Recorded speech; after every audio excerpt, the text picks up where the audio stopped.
Radio France Internationale en direct de Paris. Place à votre journal en français facile. Il est 17h. Le journal en français facile. Adrien Delgrange. 16h, temps universel. Nous sommes le mercredi 10 janvier.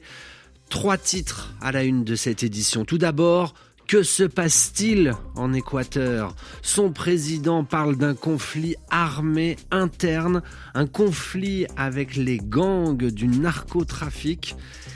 Ce conflit a déjà fait au moins 10 morts. L'actualité également au Proche-Orient, à Gaza, et une frappe israélienne. Un bombardement a visé aujourd'hui une ambulance. 4 personnes sont mortes. Et puis l'actualité en France, au lendemain de la nomination de Gabriel Attal comme Premier ministre, comme chef du gouvernement, reste à savoir avec quelle équipe il gouvernera.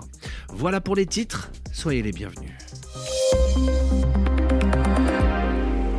L'actualité en Amérique du Sud pour commencer ce journal, en Équateur, où la scène fera date. Hier, 14h, heure locale, des tirs en direct sur un plateau de télévision. Des hommes lourdement armés sont entrés, ont fait irruption en direct à la télévision. Des journalistes et des techniciens pris en otage quelques instants avant l'intervention de la police. Christophe Pagé, bonjour. Bonjour. Le président de l'Équateur, Daniel Noboa, a déclaré son pays en état de conflit armé interne. On l'entend sur le plateau de TC Télévision, un journaliste entouré d'hommes masqués qui le menace à bout portant avec un fusil et un pistolet, supplie que s'en aille la police. Dis-lui que nous avons des bombes, lancent les assaillants, avant de mettre ce qui ressemble à un bâton de dynamite dans sa poche. Jorge Rendon, directeur du journal de TC Télévision. J'étais en direct avec ma collègue en train de présenter le journal quand vers 14h10, nous avons entendu du bruit et pensé qu'il y avait une bagarre en dehors du studio dont la porte est pratiquement blindée. Ils essayaient de la forcer pour entrer. Ils ont tiré dans le pied d'un caméraman et cassé le bras d'un autre. La police est arrivée en quelques minutes. Les attaquants étaient bien armés, des armes de gros calibre. 13 personnes ont été arrêtées qui feraient partie du groupe criminel Tiguerones. Le président Daniel Noboa avait décrété l'état d'urgence lundi après la fuite de prison de l'ennemi public numéro 1, Fito. Hier, déclarant que l'Équateur était en état de conflit armé interne, il a ordonné la neutralisation de tous les groupes criminels impliqués dans le narcotrafic. Il a même donné une liste extensive, une liste complète. En quelques années, l'Équateur est devenu le principal point d'exportation de la cocaïne produite au Pérou et en Colombie, 2 pays voisins. L'Équateur qui est maintenant ravagé par la violence des gangs. Christophe Pagé dans votre journal en français facile. Quelques réactions et conséquences suite à ce qui se passe en Équateur. Tout d'abord, l'Espagne suit avec inquiétude la situation dans ce pays, dit le Premier ministre Pedro Sánchez, tout en affichant sa confiance en un retour prochain à la normalité. La France qui, elle, demande à ses ressortissants de différer, de changer la date de leur déplacement en Équateur. Et puis enfin, l'Union européenne se tient aux côtés de la population et des institutions démocratiques de l'Équateur et exprime sa solidarité aux victimes, dit ce soir le chef de la diplomatie de l'Union européenne, Joseph Borrell. Le journal en français facile. 18h04 à Gaza, la guerre à Gaza à présent où l'armée israélienne affirme que dans la journée, son armée a visé 150 cibles, notamment dans le centre et le sud de ce territoire palestinien. Pendant ce temps-là, le nombre de morts côté palestinien ne cesse d'augmenter en un peu plus de 3 mois. Ce sont 23 357 personnes qui ont été tuées dans la bande de Gaza, d'après un dernier bilan communiqué aujourd'hui par le ministère de la Santé du Hamas. Sur le plan diplomatique, sur le plan des négociations, Anthony Blinken était à Ramallah aujourd'hui, en Cisjordanie occupée. Le chef de la diplomatie américaine a rencontré le président Mahmoud Abbas. Anthony Blinken a redit à Mahmoud Abbas que son pays, les États-Unis, soutenait la création d'un État palestinien. Par ailleurs, la CPI, la Cour pénale internationale, confirme enquêter sur les crimes commis contre les journalistes dans la bande de Gaza. D'après l'ONG Reporters sans frontières, 79 journalistes ont été tués par l'armée israélienne depuis le début de la guerre à Gaza. L'une des figures qui incarne ce combat des journalistes gazaouis est Wael Al-Dadou. Il est correspondant et chef du bureau d'Al Jazeera à Gaza. C'est un sujet RFI de Guilhem Delteil.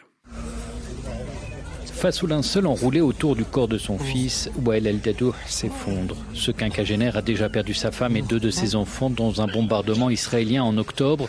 Le voici en train de pleurer un mort de plus dans sa famille directe. C'est vrai que la souffrance est très grande et la douleur encore plus. Le prix était très élevé car Hamza était tout pour moi. Il était mon âme et mon oxygène.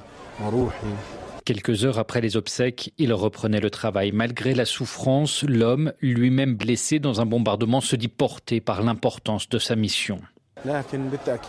Mais ce prix et cette douleur ne nous empêcheront certainement pas de continuer sur cette voie. Nous n'hésiterons pas et ne nous arrêterons pas un seul instant tant que nous serons en vie, car il s'agit d'un noble message humanitaire, sacré et garanti par toutes les lois et conventions internationales et humanitaires. Dans le monde arabe, Wael Al-Dadou est devenu un visage symbole de courage et de force. Et l'accès à Gaza étant interdit à tout journaliste extérieur, il est aujourd'hui l'une des rares voix à pouvoir raconter au monde ce qui se passe dans l'enclave palestinienne.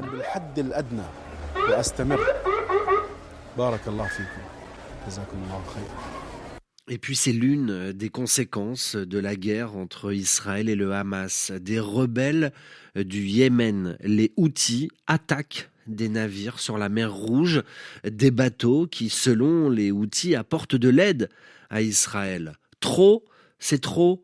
Nous devons être clairs avec les Houthis sur le fait que cela doit cesser et c'est le message simple que je leur adresse aujourd'hui. Préparez-vous. Déclaration sous forme de menace du ministre britannique de la Défense. Aujourd'hui, les armées britanniques et américaines ont déjoué, ont empêché une attaque importante sur un bateau en mer Rouge.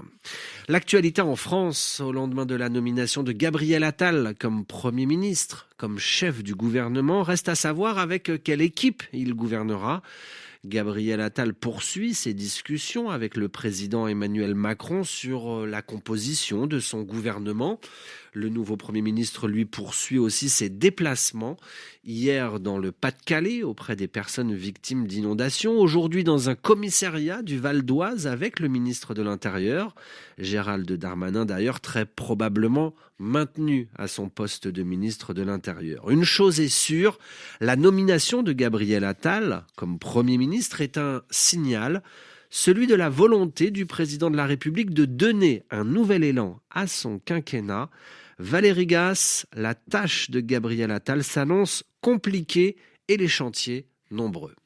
Le premier chantier, c'est celui de l'éducation. Gabriel Attal sait qu'il sera particulièrement attendu sur ce dossier.